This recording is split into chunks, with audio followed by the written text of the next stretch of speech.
नमस्कार सभी को। तो कैसे हैं आप सब? आई होप आप सभी अच्छे होंगे। मैं भी ठीक हूँ। Welcome to my channel midnight feeling love story में। तबीयत थोड़ी सी ख़राब है क्योंकि थोड़ा सा फीवर है, साथ ही साथ कोल्ड भी है, सो इसीलिए मैं थोड़ी सी स्लो बोल रही हूँ। बैकग्राउंड नॉइज़ आए तो इट्स अ रिक्वेस्ट कि उसे इग्नोर करिएगा। चलिए हम अपनी कहानी से शुरू करते हैं। कहानी पे आते हैं। पिछले एपिसोड में हमने सुना था कि यहाँ पे प्रकाश, रोशनी और यहाँ पे बरखा, ये सभी लोग निकल जाते हैं। प्रतिभा और सलोनी जो कि घर पे ही थे, वो लोग जाते हैं तो थोड़ी बहुत बुआ जी से बातचीत होती है। सलोनी थोड़ी बहुत मदद करती है किचन में। उसके बाद प्रतिभा और सलोनी ये दोनों ही कमरे में जाते हैं। सलोनी बहुत सारी चीज़ें डिस्कस कर रही थी प्रतिभा से। प्रतिभा जो कि उसकी सारी चीज़ों को बहुत ही गौर से सुन रही थी। अब क्या प्लानिंग कर रही थी ये तो प्रतिभा ही जाने, लेकिन यहाँ पे बरखा और सलोनी की एक ही प्लानिंग थी 3 दिन बाद की। अब वो 3 दिन बाद की किस चीज़ की प्लानिंग थी? बरखा के साइड की चीज़ें तो क्लियर थी, लेकिन सलोनी के साइड की चीज़ें तो अभी बाकी है। सो वैसे ही होता है। यहाँ पे प्रतिभा को सलोनी बहुत सारी चीज़ें बताती है और बताते बताते तकरीबन अब टाइम हो चुका था। अब ऐसे ही होता भी है। यहाँ पर अब सभी लोग जाते हैं। जाने के बाद अब बुआ जी भी कह पड़ती हैं कि हाँ, हम लोगों को यहाँ पे कम से कम 4:30 बजे तक निकल जाना है। 4:30-5 बजे तक पंडित जी वहाँ पे पहुँच जाएंगे 6 बजे तक शाम को। तो वैसे ही होता है। और ये सभी लोग अब तकरीबन 2 बज रहे थे। 2 बज रहे थे तभी बरखा का कॉल आता है सलोनी को। तो सलोनी कॉल रिसीव करती है। प्रतिभा देख रही थी उसको कॉल रिसीव, तो सलोनी बोल पड़ती कि जी बोलिए। तभी बरखा कहती कि अजी वो मैंने ना अपनी एक वॉच नहीं लाई, गलती से मैं भूल गई थी। तो बोलते कि ओके, क्या हुआ, ज़रूरत है क्या इस समय? तो बोलते कि एक काम करिए ना, वो सर्वेंट्स के हाथ से वो वॉच भिजवा दीजिए। तो बोलते कि ओके। अब बरखा का ये वॉच, हाँ, सलोनी ने देखा तो बहुत बार था कि बरखा के हाथ में एक वॉच हमेशा रहती है, लेकिन वो किस चीज़, वो वॉच बरखा को इतनी पसंद क्यों है ये सलोनी को नहीं पता। और उसने कभी सलोनी ने कभी बरखा से पूछा नहीं था। फिर उसके बाद एक सर्वेंट उसके कमरे में आते हैं और आते ही तो सलोनी उस वॉच को सर्वेंट को दे देती है और बोलती है कि बहुत ही ध्यान से पहुंचा दीजिएगा। तो वो भी बहुत ही पोलाइटली कहते हैं कि जी, और वहाँ से वो चले जाते हैं। यहाँ पे प्रतिभा और सलोनी थोड़ी बहुत और सारे बातें करते हैं और फिर उसके बाद अब तकरीबन 2:30 बज चुके थे। दूसरी तरफ यहाँ पर नताशा, शनाया, रोशनी और बरखा, ये सभी लोग डिस्कस करते हैं। और तभी यहाँ पे बरखा बोलती भी है डॉक्टर को, जो डॉक्टर चेकअप करने के लिए आए थे, वो बोलती भी है कि आप क्या इनको रिलीज़ कर सकते हैं आज की डेट में, आज रात तक? तभी यहाँ पे डॉक्टर थोड़ा सा शॉक होते हैं और बोलते हैं कि जी मतलब, तो बोलते हैं कि मतलब ये ठीक है कि नहीं ठीक है, इनकी कंडीशन देख के बताइए। और वैसे ही होता है, डॉक्टर कंडीशन देखते हैं तो डॉक्टर को बहुत ही ज़्यादा रिकवरी दिखती है। तो डॉक्टर कहते हैं कि जी फ़िलहाल के लिए तो इनकी रिकवरी बहुत अच्छी है, इनको हम रिलीज़ कर सकते हैं, लेकिन इनको कुछ दिन और भी प्रॉपर रेस्ट की ज़रूरत रहेगी। तो बरखा बोलती कि ओके। तो तभी यहाँ पे नताशा भी को बहुत जल्द में ही बोल पड़ती है कि हाँ मैं कर लूँगी, मुझे कोई दिक्कत नहीं। शनाया उसे घूर के देखती है तो नताशा चुप हो जाती है। यहाँ पे वो बरखा बार बार नताशा को एक बार देख रही थी, एक बार शनाया को देख रही थी। वो समझने की कोशिश कर रही थी कि आखिर कल रात हुआ क्या था, क्योंकि शनाया के चेहरे पे जो रौनक थी उससे बहुत सारी चीज़ें समझ में आ रही थी, लेकिन वो कुछ छेड़ना नहीं चाहती थी उस वक्त शनाया को। और वैसे ही होता है, थोड़ी देर और भी बातें होती हैं और यहाँ पे डॉक्टर ये भी बता देते हैं कि ठीक है, आप इनको शाम तक हम इनको यहाँ से रिलीज़ कर सकते हैं। कुछ पेपर्स रहेंगे, आप उन पर साइन कर दीजिएगा। और वैसे ही होता है। यहाँ पे बरखा बोलती है कि जी डॉक्टर, लेकिन मुझे लगता है कि मैं इनकी मॉम डैड को बता दूँ सो बेटर होगा। एंड वैसे भी होता भी है। उसके नताशा के मॉम डैड जो थे एक्चुअली उस वक्त उसकी मॉम आती है, डैड नहीं आते क्योंकि डैड को कुछ काम था। सो नताशा के डैड नहीं आते हैं, मॉम आती है। मॉम आती है तो उनको सारी चीज़ें बताई जाती है। बरखा बोलती भी है कि आंटी हम लोग किसी को एक्चुअली सलोनी का बर्थडे एंड हम लोगों ने प्लान किया गोवा जाने का और आई वांट कि हमारे साथ नताशा भी चले। एक्चुअली वो कब से हॉस्पिटल में है सो इसीलिए।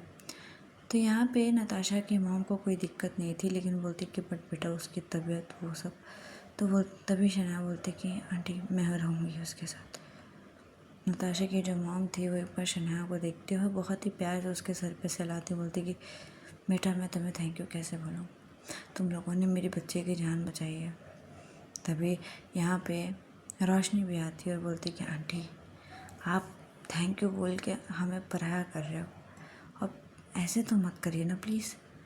तभी यहाँ पे आंटी जो कि नताशा की मॉम थी वो बोलती कि जी बेटा, बट फिर भी आप लोगों का धन्यवाद, आप लोगों ने मेरे तभी यहाँ पे जो रोशनी थी वो कहते कहते आंटी की आंखों से आंसू गिर रहे थे। शायद वो नताशा को खोने से बहुत डरती हैं। तभी यहाँ पे जाती है और प्रतिभा अच्छे से हक कर लेती है नताशा की मॉम को। तो नताशा की मॉम भी हक बैक करती है रोशनी को। रोशनी को हक बैक करते हुए बोलती है कि सब ठीक हो जाएगा आंटी, कोई बात नहीं। तभी शनाया भी एक बार थोड़ा सा ऐसे देखती है तो शनाया जब देखती है तो नताशा की जो मॉम थी वो एक हाथ साइड से ऐसे बाएं फैलाती है, एक हाथ ही मानो कि बुला रही हो कि तुम भी आ जाओ, और वो जाती है, वो भी साइड से हक करती है, उसके भी सर पे सहलाती है। यहाँ पर बरखा इन दोनों को देख रही थी। तभी आंटी बोलती कि अच्छा तुमको इनविटेशन देना पड़ेगा क्या। तो बरखा बोलती कि अरे आंटी नेकी और पूछ पूछ, रुको मैं आती हूँ। और वो भी जाके हक कर लेती है बड़े प्यार से। अब यहाँ पे बहुत ही प्यारा मोमेंट होता है। उसके बाद बरखा के फ़ोन पे कॉल आता है बुआ जी का, और बुआ जी को कॉल करके वो बुआ जी कॉल करती है। तभी वो पढ़ती कि हम लोगों को शाम को निकलना है, हम लोग यहाँ से 4:30 बजे तक निकल जाएंगे, क्या तुम घर पे आओगी या फिर सीधा। तभी बरखा बोलती कि आप लोग पहुँच जाइएगा, मैं भी आ जाऊँगी, आप लोग मुझे बस एड्रेस भेज दीजिएगा। एक्चुअली रिया के घर का एड्रेस नहीं था, सो इसीलिए यहाँ पे वैसे ही होता है। दूसरी तरफ यहाँ पे कुछ बात हो ही रही थी कि तभी यहाँ पे जो सलोनी थी वो प्रतिभा को कह पड़ती है कि मुझे डर लग रहा है, पता नहीं उनको ये सारी चीज़ें पसंद आएगी कि नहीं, आप बस किसी को बताइएगा मत। तभी दरवाजे पे खड़ा हुआ प्रकाश बोल पड़ते कि वैसे क्या बने बताना था। अब जब ये सुनते तो यहाँ पे रोशनी तो सलोनी थोड़ी सी डर जाती है और घबराते हुए कहती कि आप। प्रकाश आता है और बोलते हैं कि क्या हुआ भाभी जी, आप ठीक हो। अब जैसे ही प्रकाश भाभी बोलता है तो सलोनी थोड़ी सी अजीब नज़रों से उसको देखती है। तभी यहाँ पे प्रतिभा बोलती है कि जब आप बोलते नहीं हो भैया जी, तो आप अचानक से सडनली आप बोल क्यों देते, कीड़े काट लेते हैं क्या आपको माँ भाभी बोलने के लिए। तो ये प्रकाश बोलते हैं अरे हद है, मतलब तुम एक बात बताओ, तुम मेरी दोस्त है बरखा की दोस्त है यार, जब देखो तब तुम मुझे परेशान करने आ जाती हो। तो बोलते हैं कि अब क्या कर सकते हैं भैया जी, बरखा के साथ साथ आप भी हमारे दोस्त हो ना।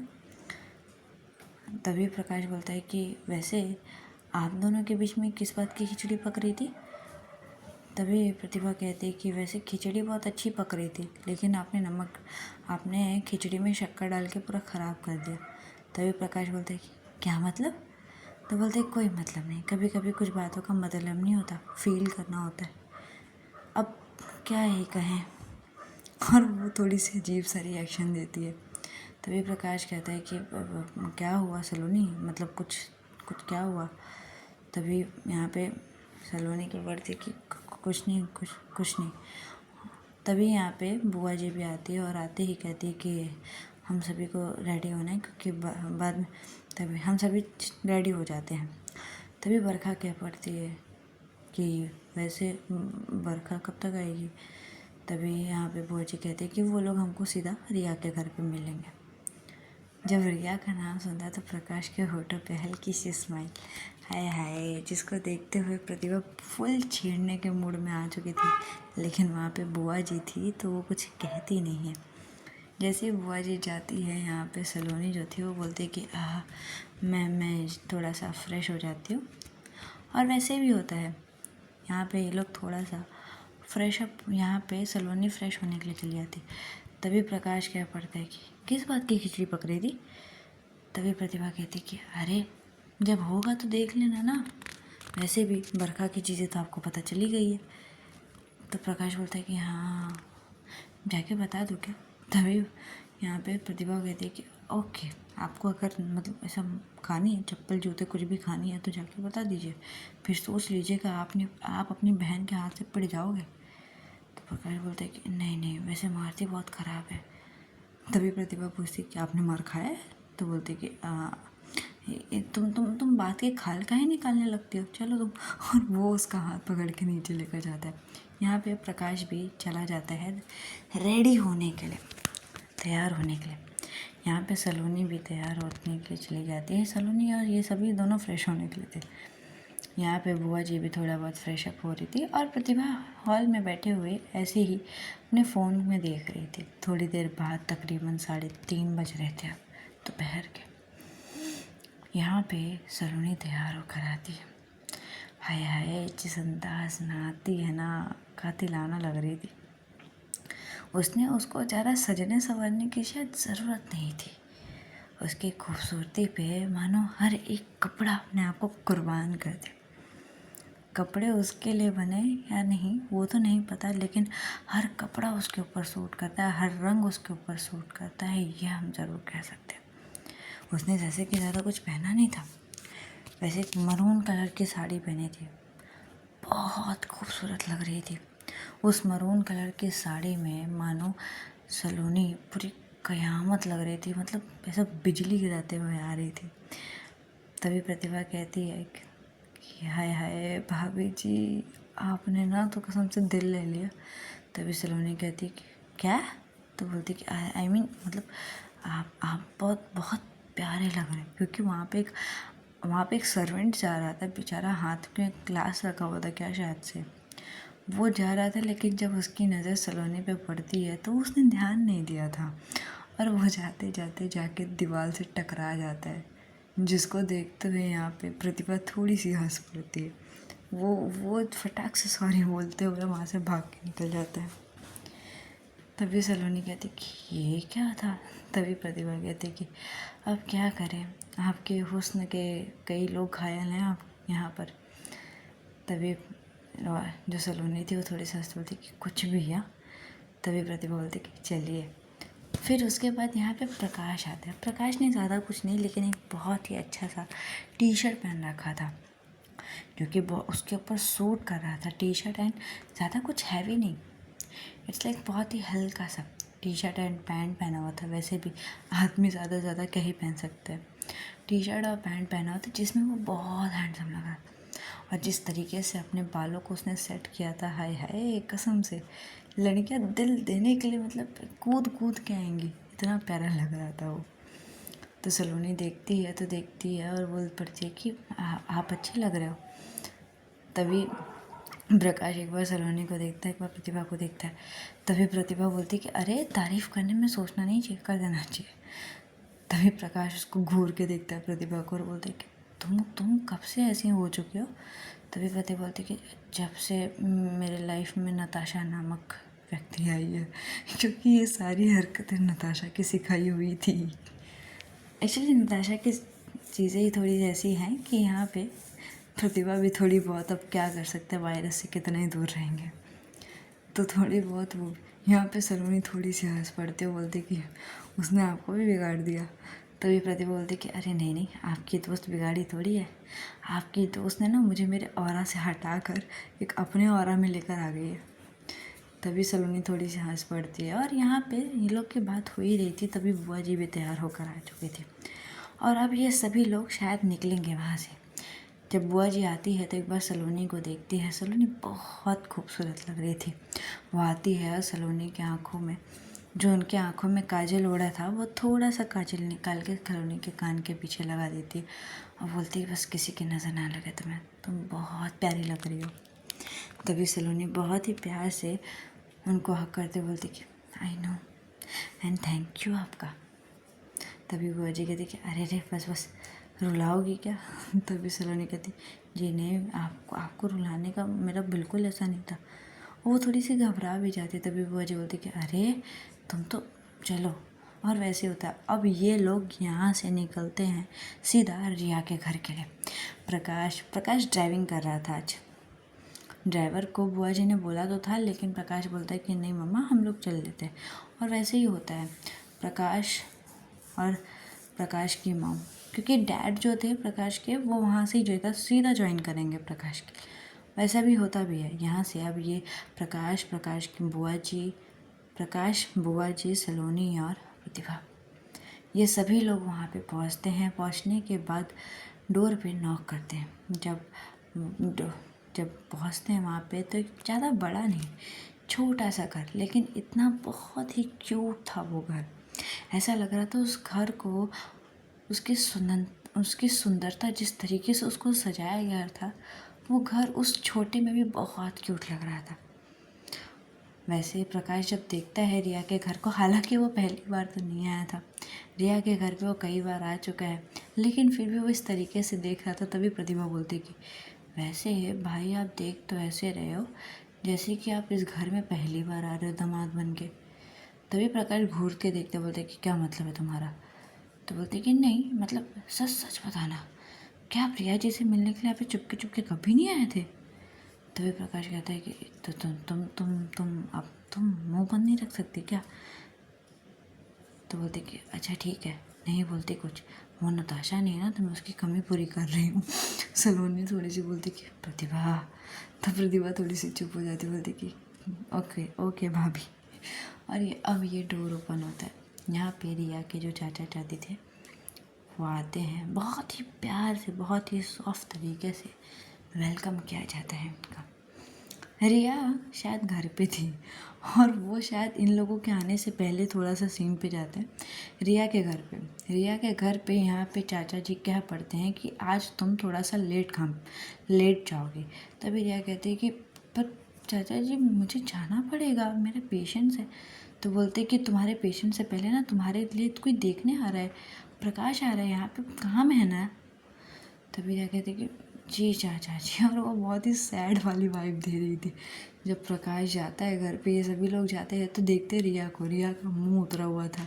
लेकिन जब रिया प्रकाश को देखती है तो हाय हाय, जो उसके चेहरे खिले थे ना, यहाँ पे प्रकाश मानो चुपके से उसको देख रहा हो।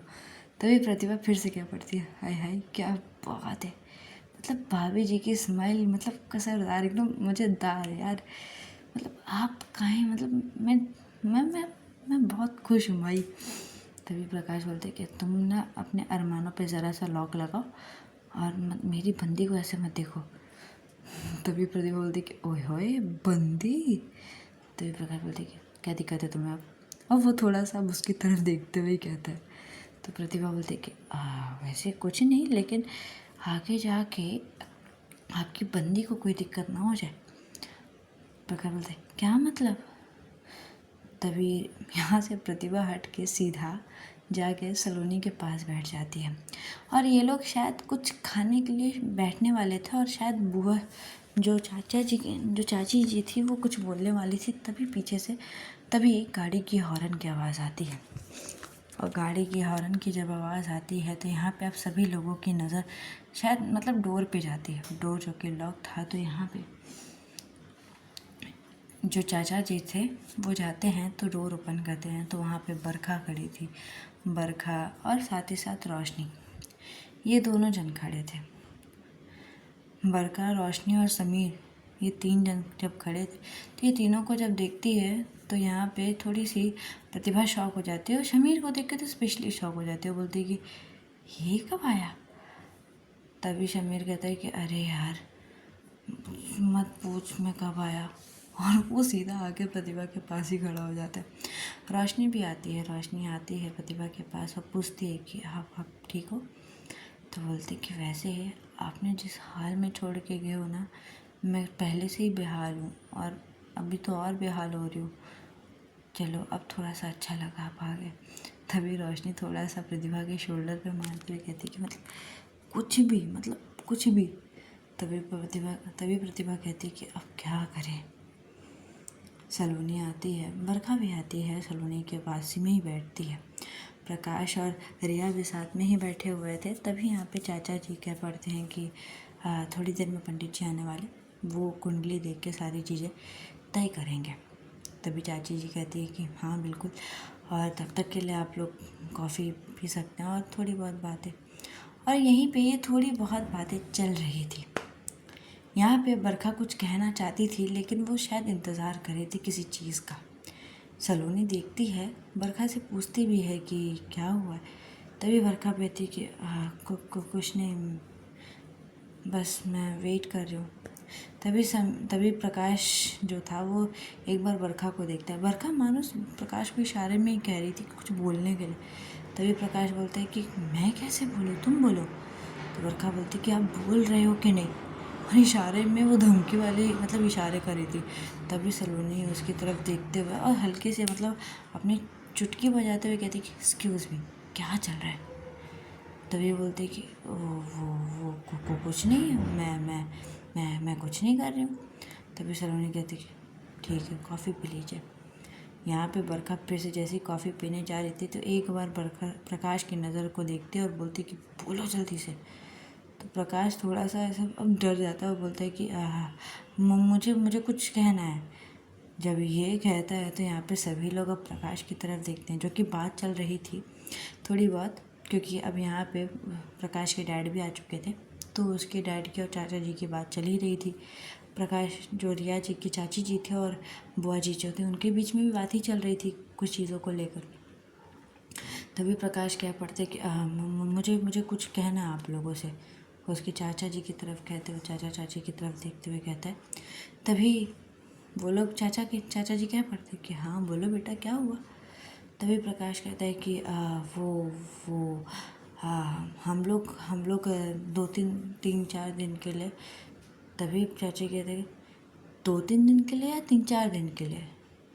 तभी प्रकाश कहता है कि 3-4 दिन के लिए एक्चुअली हम लोग बाहर जाने वाले हैं। तो चाचा जी कहते हैं कि क्या हुआ, क्यों बेटा, सब ठीक है? तभी प्रकाश कहता है कि नहीं, मतलब सब ठीक ही है, हम लोग वहीं बाहर घूमने जाने वाले हैं, गोवा की प्लानिंग की है। और मैं चाहता हूँ कि रिया भी साथ में चले। जब ये अटकते हुए कहता है तो रिया उसे घूर के देखती है, मानो वो मतलब वो थोड़ी सी शॉक में थी कि सीरियसली ये प्रकाश कह रहा है। तभी चाचा जी कहते हैं कि हाँ बेटा बिल्कुल ले जाओ, मैं तो चाहता हूँ कि ये कुछ दिनों के लिए अपने डॉक्टर की पदवी से थोड़ी सी छुट्टी ले ले, मतलब कम से कम थोड़ा सा खुद को टाइम दे देगी ना। तभी प्रकाश कहता है कि जी चाचा जी, और वो रिया को देखता है। रिया उसे घूर के देख रही थी गुस्से वाली नज़र से कि मतलब मैं तुम्हें छोड़ूंगी नहीं। अब बेचारा प्रकाश क्या करे, नहीं बोलता तो बहन से पिटता, अब बोल दिया तो अब होने वाली बीवी से पिटेगा। अजीब ही दुविधा में फंसा हुआ था। रिया घूरते हुए कहते और वो कह पड़ती डायरेक्टली, चाचा जी पर जाना ज़रूरी है क्या? तभी प्रकाश कहता है कि आप आपकी मर्ज़ी है, चलना है तो चल सकते हैं आप। तभी चाचा जी कहते हैं कि बाहर घूम आओ ज़रा, और वैसे भी तुम्हारा कभी 24 घंटे की ड्यूटी रहती है तो कभी 48 आवर्स की ड्यूटी रहती है, तो थोड़ा सा तुम भी इन सब चीज़ों से तुम्हें भी थोड़ा सा रिलीफ महसूस हो जाएगा। जाओ बेटा, और वैसे भी तुम्हारे हॉस्पिटल का डायरेक्टर मेरा दोस्त है, मैं तुम्हारी उससे छुट्टी अप्रूवल करा दूँगा। तभी रिया कहती अपने चाचा जी की तरफ देखते हुए, चाचा जी ये गलत है, आप हर बार मतलब अपने दोस्त का गलत फ़ायदा उठा लेते हो आप। तभी चाचा जी कहते हैं कि अरे तुम जाओ, मैं देख लूँगा। तभी रिया थोड़ी सी मायूस और गुस्से से प्रकाश को देखते हुए कहती है कि आप आपसे मुझे बात करनी है। जब ये कहता है तो प्रकाश जो बेचारा पानी पी रहा था, मतलब बड़ी मुश्किल से वो घूंट ले रहा था पानी की, वो मानो वो घूंट भी अटक गया। और जब ये रिया कहती है ना तो उसको बहुत मतलब ज़ोर ज़ोर से खांसी आने लगती है। तभी वहाँ पे जो बरखा थी वो फटाक से मतलब उसके बैक पे थपकी देते हुए बोलती कि भाई आप ठीक है। और वो तीखी सी स्माइल देती है प्रकाश को, मानो प्रकाश अब बेचारा क्या ही करे। चलिए आज के लिए हम अपनी कहानी पे यहीं पूर्ण विराम लगाएंगे और जानेंगे नेक्स्ट पार्ट में कि होता क्या है। और हाँ, मुझे कई लोगों ने बहुत सारे कमेंट्स किए हैं और मुझे उस चीज़ पे भी एक वीडियो बनानी है। मैं लाइव आऊँगी या नहीं आऊँगी इस बात की मैं कोई गारंटी नहीं दे सकती। और बहुत सारे लोगों के बहुत सारे सवाल भी हैं जिनका रिप्लाई मैं मैसेज के थ्रू नहीं दे पाऊँगी। सो उसी चीज़ के लिए मैं एक वीडियो ज़रूर बनाऊँगी। हाँ, लेकिन फेस रिवील बिल्कुल नहीं होने वाला है, तो आपके अरमानों को ना थोड़ा ठंडक दे दीजिए। चलिए मिलते हैं नेक्स्ट पार्ट में। बाय बाय, टेक केयर और अपने अपने परिवार का ख्याल रखिएगा। Bye bye.